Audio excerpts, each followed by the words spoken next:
আজকের এই মনোজ্ঞ অনুষ্ঠানে সম্মানিত সভাপতি শ্রী জয়ন্ত বাবু, প্রধান অতিথি বাংলাদেশ সরকারের মাননীয় প্রধান উপদেষ্টা প্রফেসর ডক্টর মোহাম্মদ ইউনূস সাহেব, অতিথিবৃন্দ, সুধীমণ্ডলী, পুণ্যার্থীগণ,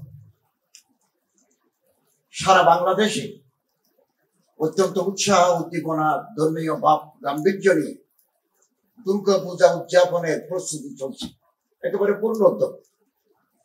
আজকে আমি এখানে ঢাকেশ্বরীতে এসেছি, 2 দিন পরে আমি চট্টগ্রামে যাব, এই প্রস্তুতি দেখবো।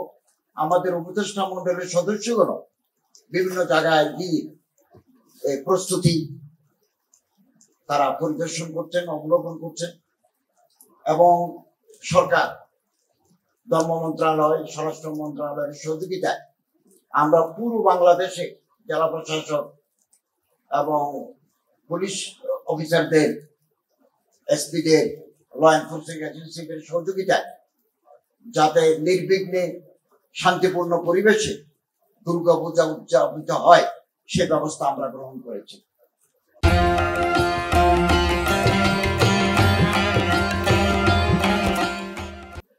এবং একেবারে সার্বিক প্রস্তুতি আমরা নিয়েছি। আমরা আশা করি সনাতন ধর্মের অনুসারীরা অত্যন্ত উৎসাহ উদ্দীপনা উৎসব মুখর পরিবেশে তারা এই দুর্গা পূজা উৎসব উদযাপন করতে পারবেন, পালন করতে পারবেন। এবছর আমাদের মাননীয় প্রধান উপদেষ্টা এই শারদীয় দুর্গা পূজা উপলক্ষে 4 কোটি টাকার একটা বরাদ্দ দিয়েছেন। আমরা পার্বত্য চট্টগ্রাম মন্ত্রণালয়ের মাননীয় মন্ত্রী উপদেষ্টা সহযোগিতায় আরো 1 কোটি টাকা নিয়েছি। মোট 5 কোটি টাকা এই দুর্গাপূজা উপলক্ষে আমরা বিভিন্ন মন্দিরে হিন্দু কল্যাণ ট্রাস্টের মাধ্যমে আমরা এগুলো বিতরণ করব। এবং বাংলাদেশের ইতিহাসে আগে কোনোদিন 5 কোটি টাকার বরাদ্দ আসেনি। 2 কোটি টাকা ছিল, একবার কি 2বার 3 কোটি ছিল, এবার আমরা 5 কোটি। এর বাইরেও ধর্ম মন্ত্রণালয়ের মাধ্যমে আমরা বাংলাদেশের বিভিন্ন জায়গায় একেবারে উপজেলা পর্যায়ে অসচ্ছল মন্দির এর সহায়তার জন্য আমরা গত বছরও অনুদান দিয়েছি, এবছরও আমরা অনুদান বিতরণ করব।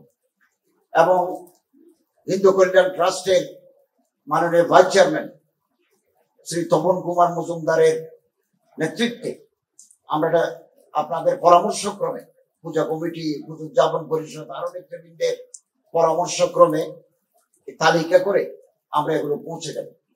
আমি সবসময় অসচ্ছল, বিধবা, অনাথ, মুমূর্ষু রোগীদের অগ্রাধিকার দিয়ে থাকি। যে সমস্ত ছাত্র টাকার অভাবে টিউশন ফি দিতে পারে না, বই কিনতে পারে না, এই মানুষ কোন ধর্মের এটা আমাদের কাছে বিবেচ্য নয়, মানুষ এটাই আমাদের কাছে বড়। এবং আমি সবসময় এই বিধবা, অনাথ, অসচ্ছল স্টুডেন্ট যে ধর্মেরই হোক আমরা তার পাশে দাঁড়াই, এখনো দাঁড়িয়ে আছি তাদের পাশে, আগামী দিনেও আমরা দাঁড়িয়ে থাকবো, তাদের পাশে থাকবো। এবং আপনাদের সহযোগিতা চাই। এদেশ আমাদের সবার, বৈচিত্র্যের মাঝে ঐক্য, এটা আমরা বাস্তবে রূপ দিতে চাই। আমরা এই দেশে সবাই নাগরিক, এদেশে আমরা জন্মগ্রহণ করেছি, আমাদের দ্বিতীয় কোনো ঠিকানা নাই, আমাদের ঠিকানা বাংলাদেশ। আমরা একটা নিরাপদ আবাসস্থল হিসেবে বাংলাদেশকে গড়ে তুলতে চাই। এবং আপনারা জেনে খুশি হবেন, বাংলাদেশের 4 লাখ মসজিদ আছে। জুমার দিন খুতবা দেওয়া হয় আমাদের রীতি অনুযায়ী। খুতবার আগে প্রাক খুতবা 30 মিনিট 40 মিনিটে বক্তৃতা ইমাম সাহেব দেন। আমরা ইসলামিক ফাউন্ডেশন থেকে একটা বই বের করেছি, কি কি আইটেমের উপরে কি কি বিষয়ের উপর তিনি বক্তব্য রাখবেন।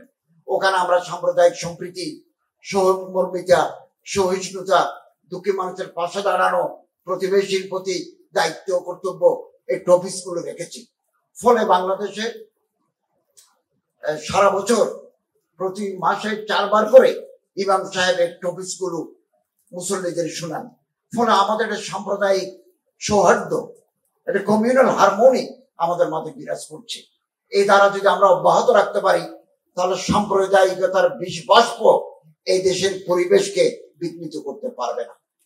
আমরা একসাথে স্কুলে যাই, একসাথে কলেজে যাই, একসাথে বিশ্ববিদ্যালয়ে পড়ি, একসাথে চাকরি করি, একসাথে বাজার করি, একসাথে আমাদের সমাজ রাষ্ট্র জীবন পরিচালিত হয়। ফলে বাংলাদেশ সাম্প্রদায়িক সম্প্রীতির সৌহার্দ্যে দক্ষিণ এশিয়ায় এটা মডেল হিসেবে চিহ্নিত হয়েছে এবং এটা আমাদের জন্য অত্যন্ত গর্বের। এই কথাগুলো আমি আমার দেশের বাইরে যখন কোনো সেমিনার সিম্পোজিয়ামে যাই, ইন্টারফেথ হারমোনির উপরে যখন বক্তৃতা হয়, প্রাচ্যে প্রতীচ্যে, আমি সব জায়গায় কথাগুলো বলে থাকি। সাম্প্রদায়িক ব্যক্তি কোনোদিন মানবিক হতে পারে না। আমাদের যদি মানবিক হতে হয়, সাম্প্রদায়িকতার চেতনাকে আমাদেরকে বিরোধ করে দিতে হবে। আপনাদের প্রত্যেককে, এবং আপনারা যেন আরো কিছু হবেন, এই ঢাকেশ্বরী মন্দিরে আমরা একটা কমপ্লেক্স করার উদ্যোগ নিয়েছি এবং সেটা যাচাই বাছাইয়ের পর্যায়ে আছে, ফিজিবিলিটি স্টাডির পর্যায়ে আছে। এটা করে যত দ্রুত সম্ভব আমাদের মেয়াদ থাকতেই স্যারের নেতৃত্বে, আমাদের মাননীয় প্রধান উপদেষ্টার নেতৃত্বে এটা আমরা একনেকে অনুমোদনের জন্য পাঠাবো।